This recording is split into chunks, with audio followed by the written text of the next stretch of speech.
Տիկին Յոլյան, չնայած ես շարունակում եմ մտածել ու են կարծիքին մնալ, որ հանձնաժողովների նախագահների քննարկումը ինքը ոլորտային քննարկում չի ամեն դեպքում, բայց երկու դիտարկում անեմ ձեր ելույթի հետ կապված, հետո հարցս կտամ։ Նախ առաջինը գյուղատնտեսության մասին խոսեցիք, ուզում եմ նշել, որ գյուղատնտեսական հարցերը այլևս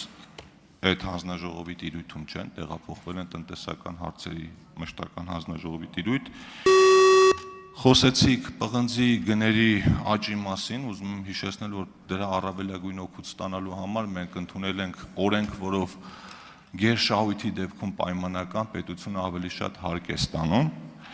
Խոսեցիք պղնձաձուլարանի մասին, որը էլի ձեր հանձնաժողովի տիրույթում չի, բայց փոխարենը շրջակա միջավայրն է ձեր հանձնաժողովի տիրույթում ու ձեզ ավելի շատ երևի պիտի հակառակ հարցը հետաքրքրեր։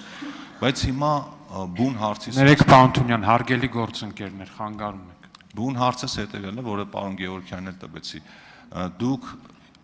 այս տարվա մարտին, երբ հրաժարական եք տվել Գորիսի փոխքաղաքապետի պաշտոնից, նշել եք, որ դա անձնական պատճառներով է պայմանավորված։ Խնդրեմ ըստ հնարավորի նշել, որոնք էին այն պատճառները,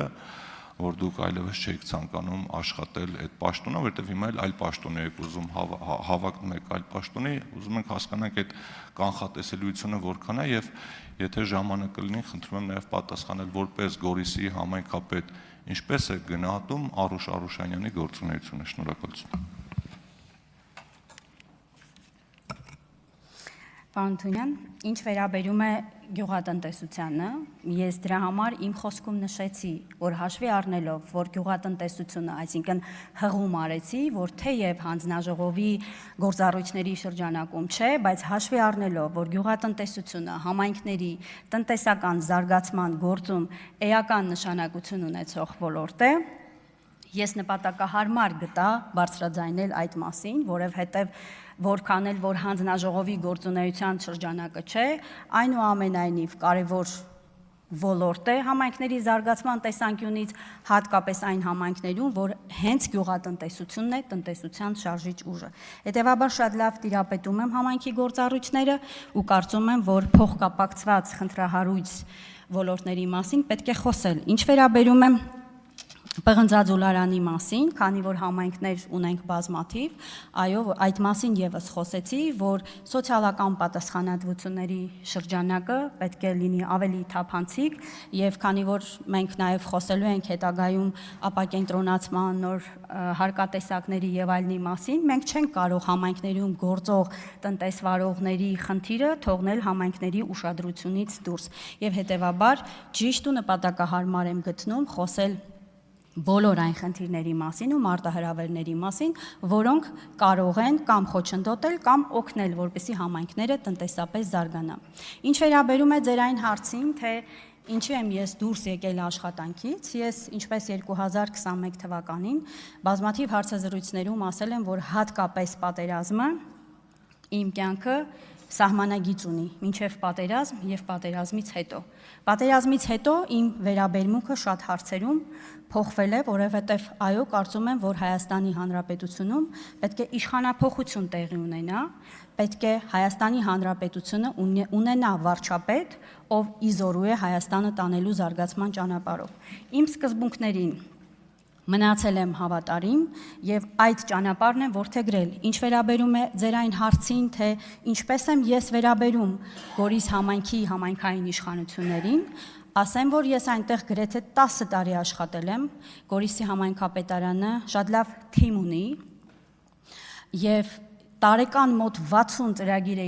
իրականացրել, 50 ծրագիր է իրականացրել Գորիսի համայնքապետարանը, դա բացառիկ է շատ համայնքների համար, տարածքային կառավարման նախարարությունում եւս գիտեն այդ մասին, եւ տարվա մեջ ընդամենը 3-4 սուբվենցիոն ծրագրեր են իրականացվել։ Մեծ ծրագրերի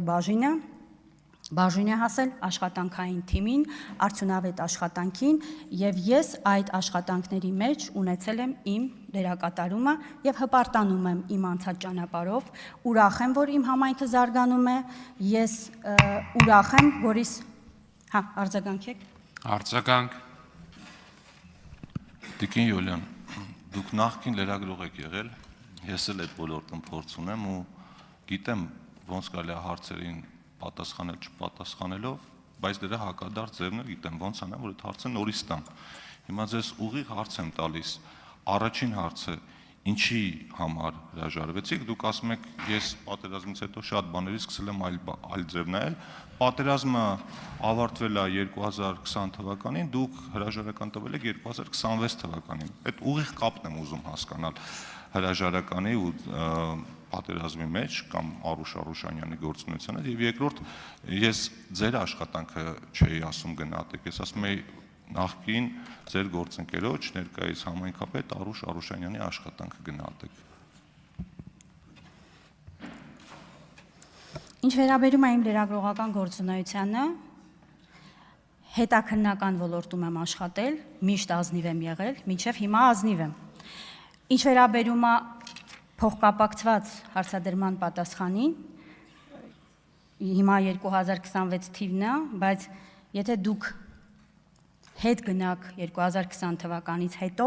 իմ հանրային եւ քաղաքական դիրքորոշումը, կտեսնեք, որ ոչինչ չի փոխվել։ Ես նույն կարծիքին եմ։ Հայաստանի Հանրապետությունում պետք է տեղի ունենա իշխանափոխություն։ Այդ մասին խոսել եմ 2020 թվականից սկսած, խոսել եմ հանրային, իմ բոլոր հարցազրույցներում գրեթե խոսել եմ այդ մասին եւ միշտ ունեցել եմ ընդդիմադիր դիրքորոշում, անկախ նրանից, որ աշխատել եմ տեղական ինքնակառավարում, որը առանձին ինքնակառավարվող ինստիտուտ է եւ նվիրված աշխատել եմ իմ համայնքի համար, ինչի համար այսօր հպարտ այստեղ կանգնած եմ, որ ինչ հնարավոր ներդրում կարող է անել իմ համայնքի զարգացման համար, ես դա արել եմ։ Ինչ վերաբերում է գնահատականին, ես ասեցի, որ Գորիս համայնքում շատ լավ թիմ է աշխատում եւ այսօրվա այն շատ լավ։ Միքայել Խաչատրյան։ Շնորհակալություն։ Տիկին Յոլյան, դուք երկար տարիներ աշխատել եք Գորիս համայնքի ղեկավարի տեղակալ, ինչպես նաև համայնքապետարանում տարբեր այլ պաշտոններ եք զբաղեցրել։ Խոսեցիք սուբվենցիոն ծրագրերի մասին։ Իմ հարցը վերաբերում է սուբվենցիոն ծրագրերին, դուք որպես համայնքի ղեկավարի տեղակալ ոնց եք գնահատում կառավարության աշխատանքը միտված համայնքներին սուբվենցիոն ծրագրերի միջոցով 1-ից 10 բառանոց համակարգով կխնդրեմ նշեք եւ դուք ասում եք որ ընդլայնման կարիք ունի սուբվենցիոն ծրագրերը, քանի որ ասում եք որ միայն ասֆալտապատման աշխատանքներ են կատարվում, եթե չեմ սխալվում, դες նշեցիք, բայց այդպես չէ իհարկե։ Դուք որպես փոխքաղաքապետ ինչ ընդլայնման տարբերակներ եք առաջարկել սուբվենցիոն ծրագրերի միջոցով։ Եթե իմ աշխատանքային փորձառության մասին եք ասում, ինչ ընդլայնման ծրագրեր, գամ մի քիչ ավելի նախապատմությունից, սուբվենցիոն ծրագրերի արդյունավետության մասին։ Երբ որ 2015-16 թվականներին Հայաստանում ներդրվեց համայնքների խոշորացման գործընթացը, սա լավագույն տարբերակներից մեկն էր, որպեսզի համայնքները ունենային ֆինանսական հնարավորություններ եւ այդ տարիների լավագույն լուծումներից մեկը համայնքների տնտեսական զարգացման, դա սուբվենցիոն ծրագրերի մեխանիզմն էր։ Եվ երբ որ համայնքները սկսեցին ավելի ակտիվ աշխատել, դա նշանակում է, որ իրենք ունեին ֆինանսական միջոցներ, որովհետեւ Սուբվենցիոն ծրագրերի նախաձեռնողը նախ եւ առաջ համայնքն է հանրային քննարկումներ իրականացնում, առաջնահերթությունները որոշում եւ հետո ներկայացնում է գործընթացը համայնքների որպես նկատի ունեմ մոդել համայնքների տնտեսության զարգացման համար ինքը արդյունավետ է։ Ինչ վերաբերում է, ես չասացի միայն ասֆալտապատում, ես ասեցի նաեւ այլ ենթակառուցվածքներ, բայց այո, ոլորտը սահմանափակ հնարավորություններ է տալիս համայնքին, օրինակ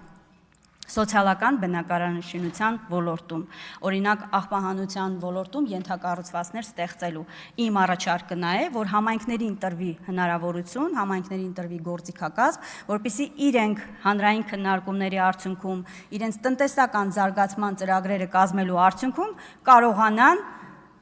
առաջնահերթություն որոշել, թե որն է համայնքի զարգացման տարբերակը։ Արձագանք։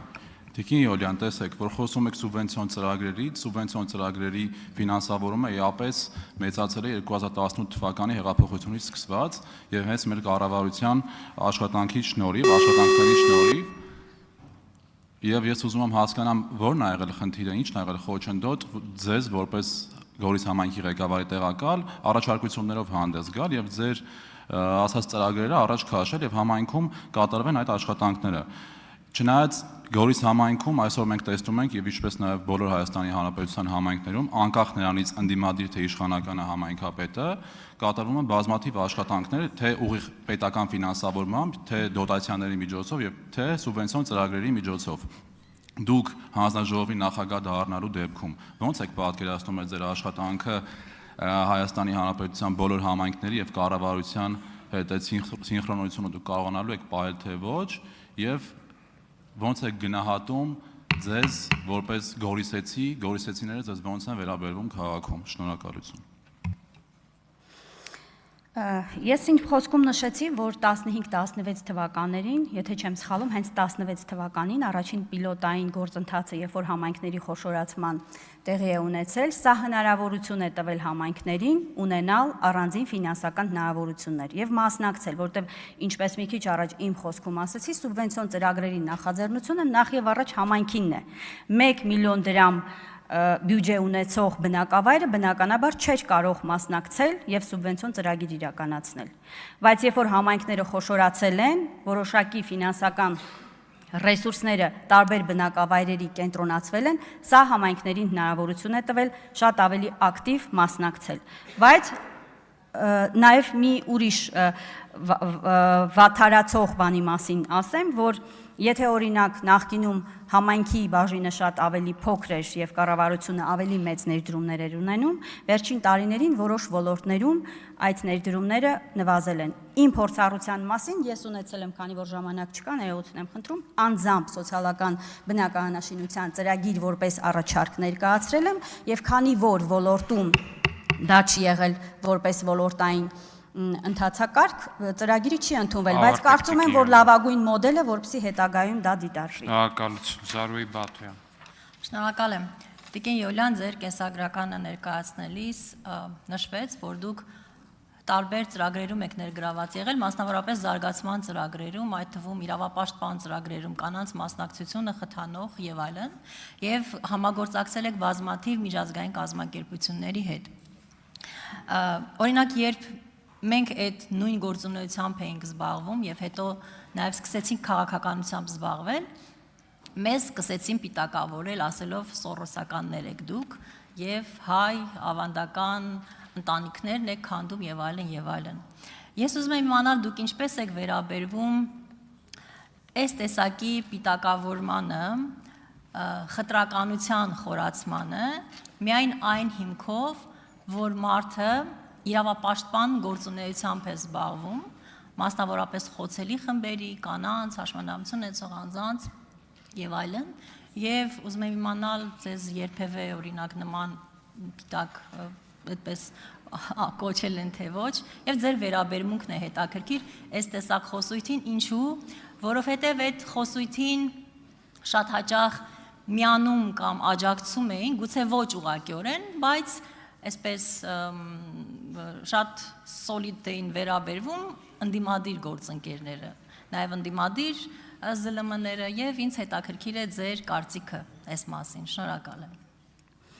Ինչպես իմ կենսագրականի մեջ էր նշվել, այո, ես տարբեր միջազգային կառույցներում փորձագիտական աշխատանք եմ արել, իմ աշխատանքը հիմնականում առնչվել է տեղական ինքնակառավարման ոլորտում, օրինակ տապերի մոնիտորինգային մեթոդաբանություն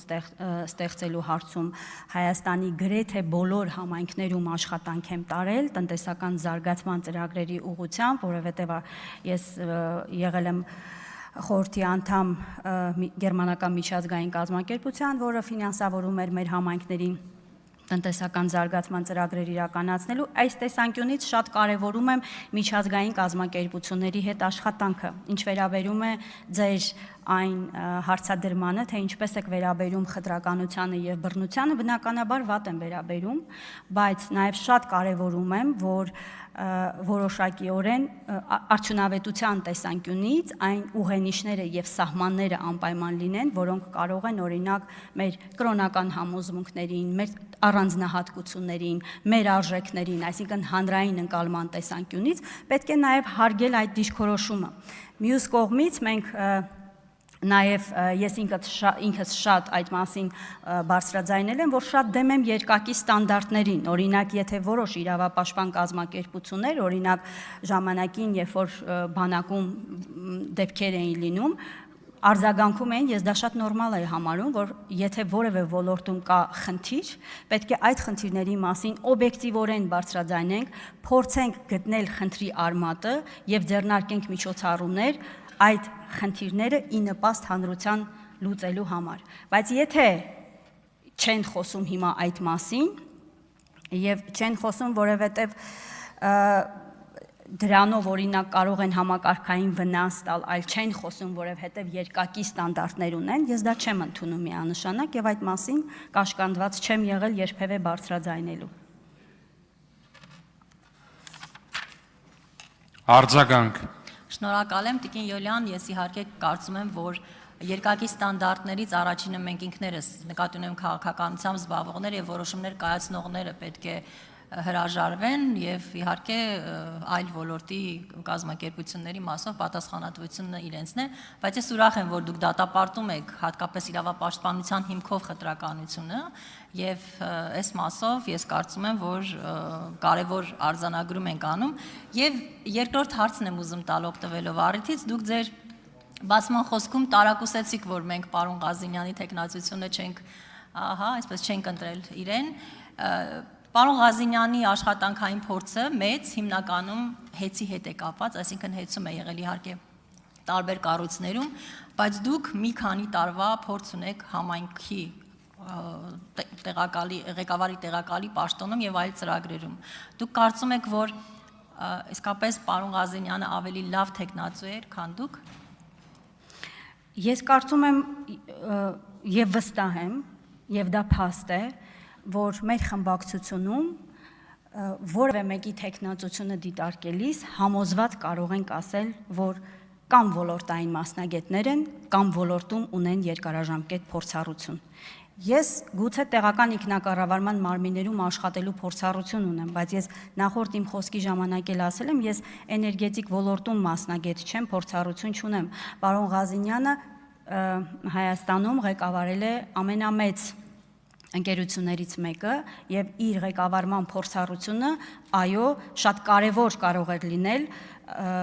առողջ աշխատանքային միջավայր ստեղծելու իմաստով եւ քանի որ մեր խմբակցությունում նաեւ ներկայացված են երկարաժամկետ փորձառություն եւ աշխատանքային փորձառություն ունեցող մասնագետներ, սա թիմային աշխատանք է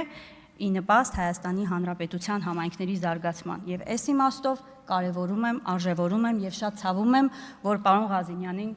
այդ հնարավորությունը չընձեռվեց։